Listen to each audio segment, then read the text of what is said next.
Lecture du livre du prophète Ézéchiel. Ainsi parle le Seigneur Dieu, je vais ouvrir vos tombeaux et je vous en ferai remonter, ô mon peuple, et je vous ramènerai sur la terre d'Israël. Vous saurez que je suis le Seigneur quand j'ouvrirai vos tombeaux et vous en ferai remonter, ô mon peuple. Je mettrai en vous mon esprit et vous vivrez. Je vous donnerai le repos sur votre terre. Alors vous saurez que je suis le Seigneur, j'ai parlé et je le ferai, oracle du Seigneur. Parole du Seigneur. Nous rendons grâce à Dieu.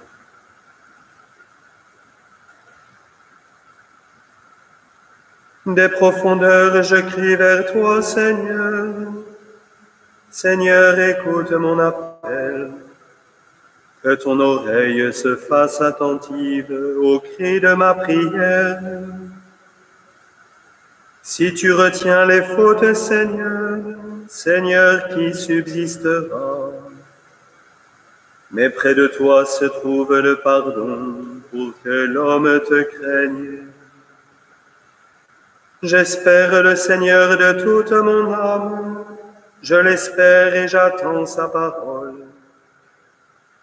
Mon âme attend le Seigneur, plus qu'un veilleur ne guette l'aurore. Oui, près du Seigneur est l'amour, près de lui abonde le rachat. C'est lui qui rachètera Israël de toutes ses fautes.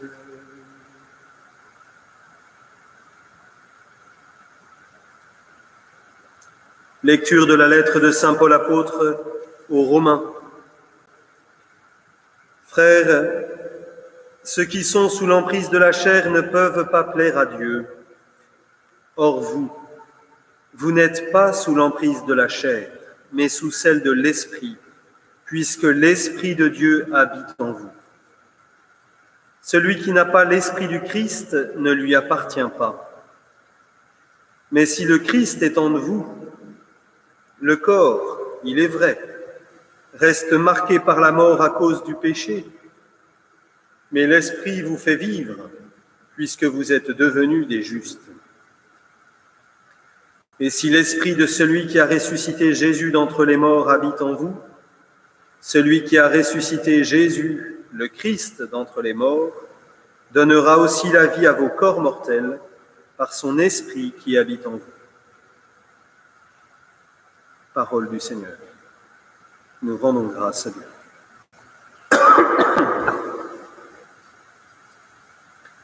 Gloire et louange à toi, Seigneur, gloire à toi. Gloire et louange à toi, Seigneur, roi des rois. Gloire et louange à toi, Seigneur, gloire à toi. Gloire et louange à toi, Seigneur, roi des rois. Moi, je suis la résurrection et la vie, dit le Seigneur. Celui qui croit en moi ne mourra jamais. Gloire et louange à toi, Seigneur, gloire à toi. Gloire et louange à toi, Seigneur, roi des rois. Gloire et louange à toi, Seigneur, gloire à toi. Gloire et louange à toi, Seigneur, roi des rois. Le Seigneur soit avec vous et avec votre esprit. Élevons Évangile de Jésus-Christ selon saint Jean.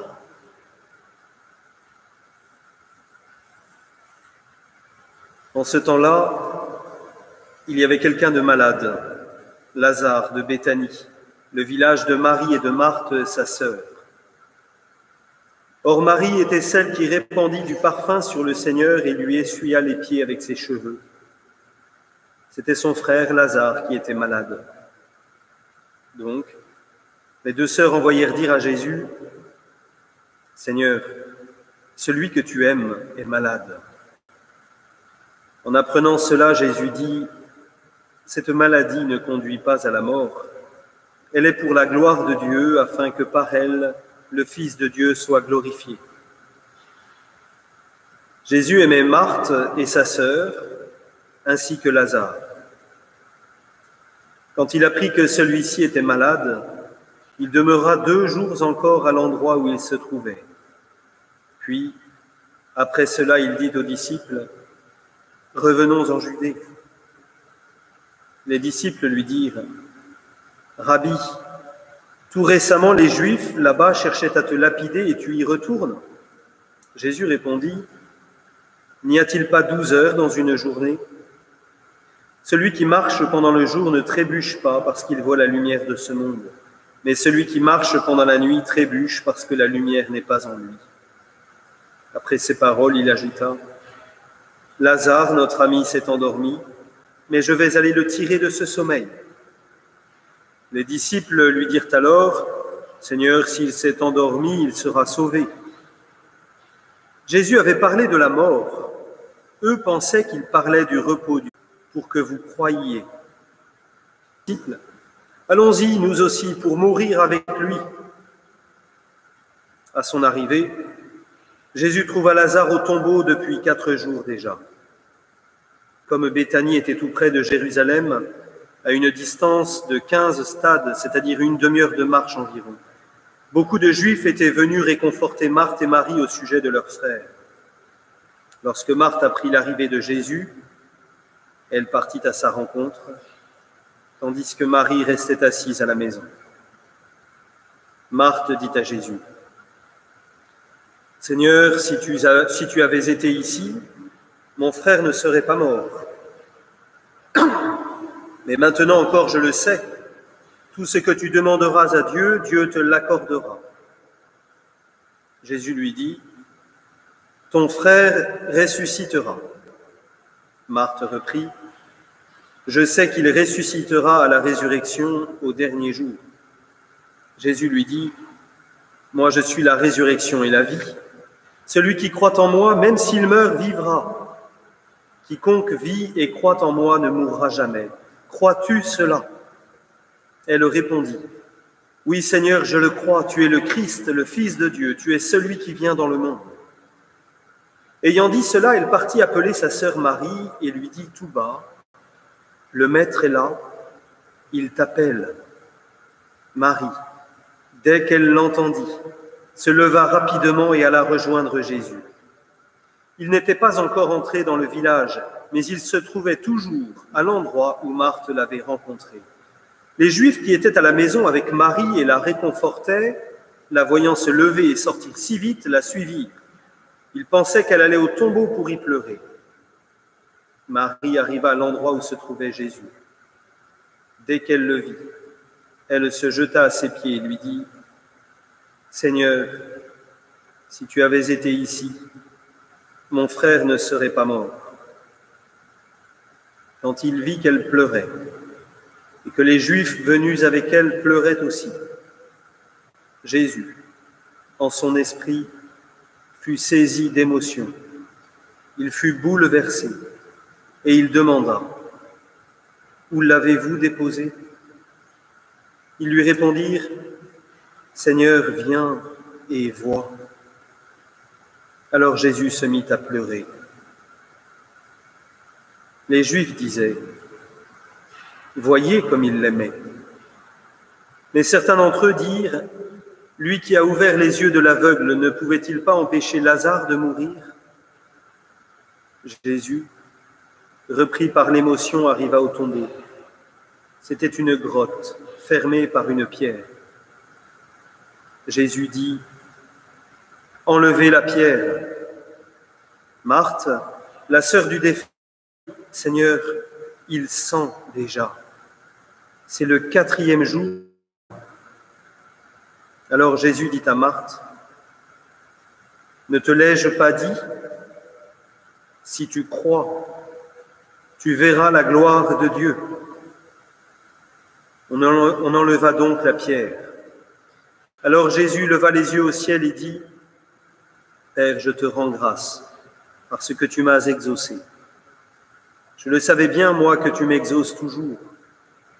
Mais je le dis à cause de la foule qui m'entoure, afin qu'ils croient que c'est toi qui m'as envoyé. » Après cela, il cria d'une voix forte, « Lazare, viens dehors !» Et le mort sortit, les pieds et les mains liés par des bandelettes, le visage enveloppé d'un suaire. Jésus leur dit, « Déliez-le et laissez-le aller. » Beaucoup de Juifs qui étaient venus auprès de Marie et avaient donc vu ce que Jésus avait fait, crurent en lui. Acclamons la parole de Dieu.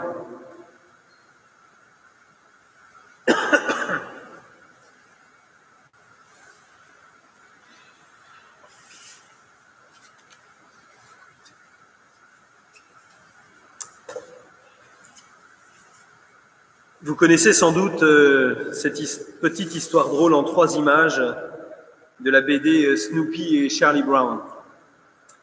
Charlie dit à Snoopy, « Un jour, il nous faudra tous mourir. »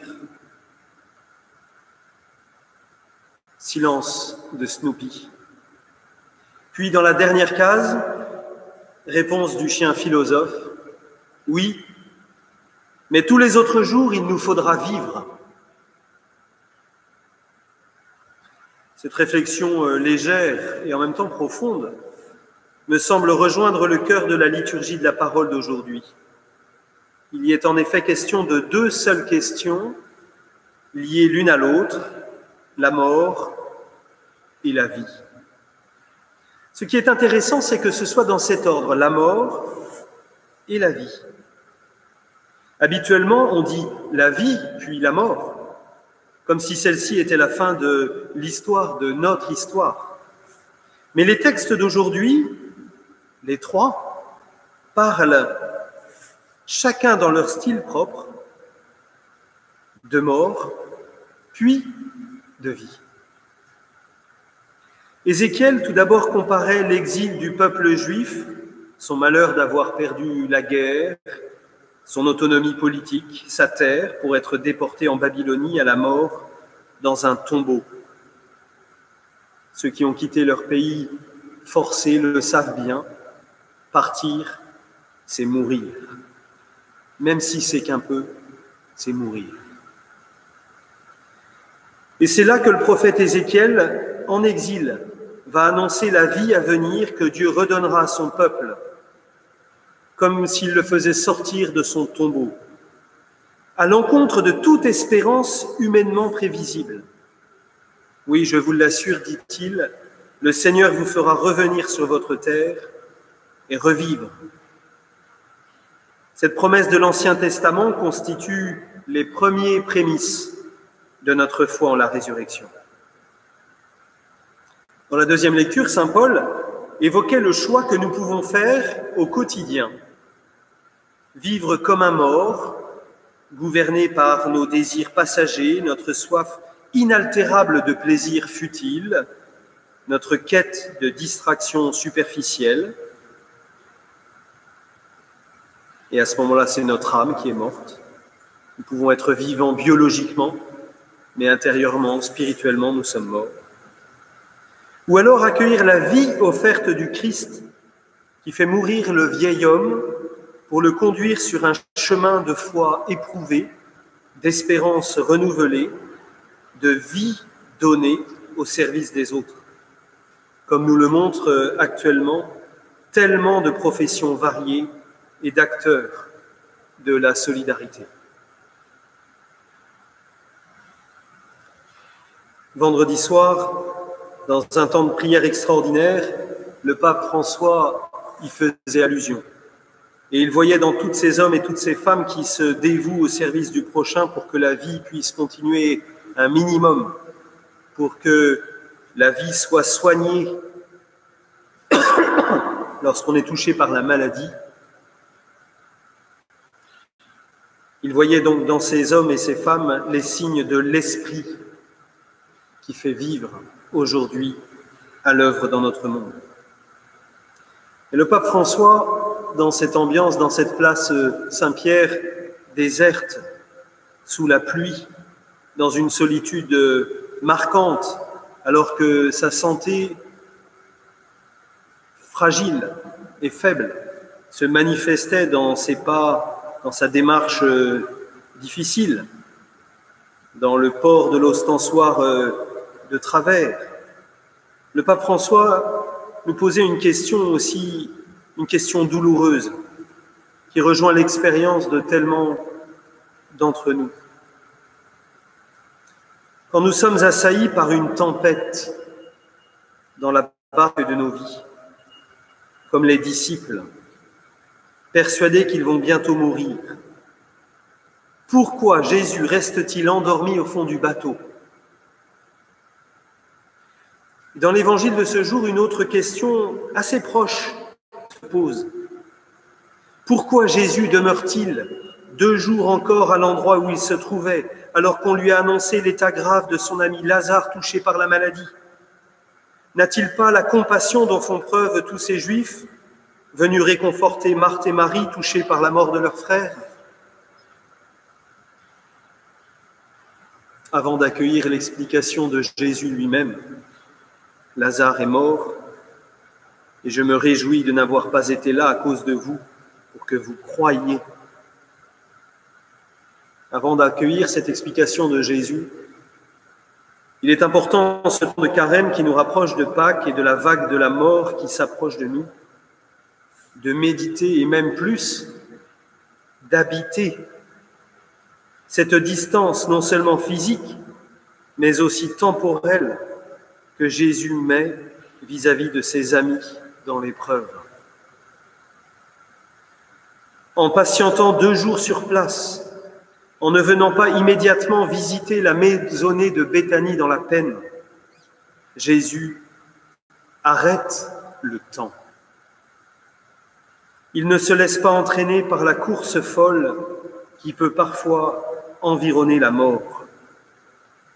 Il nous livre un enseignement important à nous qui devons réadapter nos vies entières à un autre rythme du fait du confinement et aussi de la proximité croissante de la mort.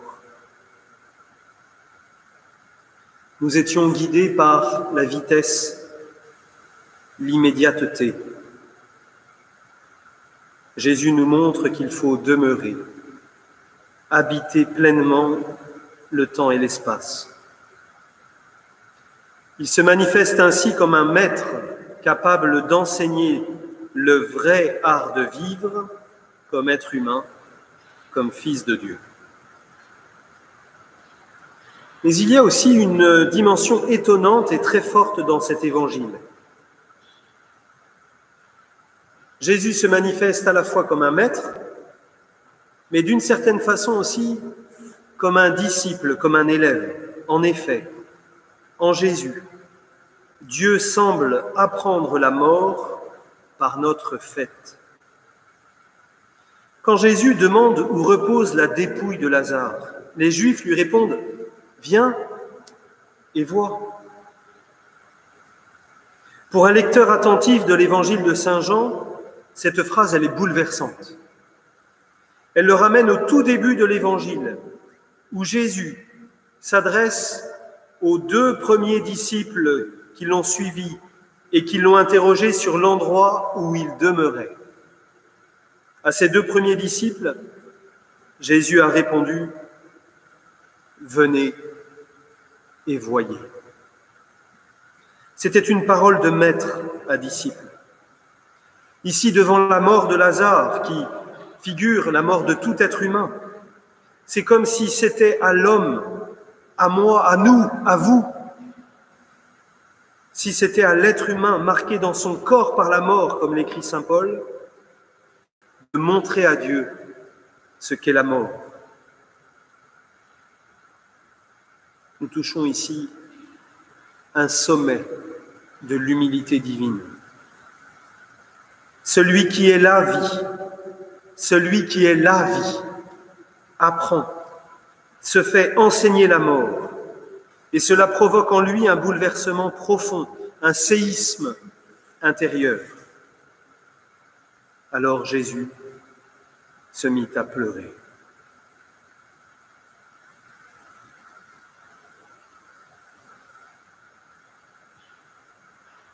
Est-ce que nous laissons Jésus pleurer dans nos vies?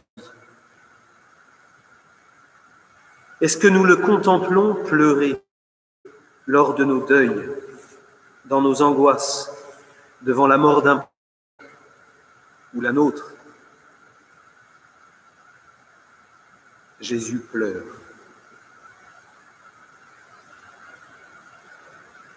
Et cela fait naître des divisions. Ne pourrait-il pas avoir épargné cela à Lazare et à Marthe et à Marie s'il les aimait? Pourquoi est-ce que Dieu n'agit pas miraculeusement et immédiatement face à la pandémie qui nous submerge? Et même question de l'amour de Dieu et du drame, du mal et de la souffrance traverse l'humanité depuis toujours. À ces questions, la réponse de Jésus ne va pas entraîner l'adhésion de tous. Elle va faire grandir la foi chez beaucoup quand ils vont voir Jésus revenir de la mort, mais elle va aussi provoquer la perte de Jésus, sa condamnation et celle de Lazare. En appelant Lazare à sortir de son tombeau, en invitant les témoins à lui enlever ses bandelettes, Jésus manifeste tout autant sa puissance de résurrection et son désir de nous faire participer à cette œuvre de vie. Désormais, la vie de Lazare ne sera plus comme avant. Puisse-t-il en être de même pour nous après la pandémie?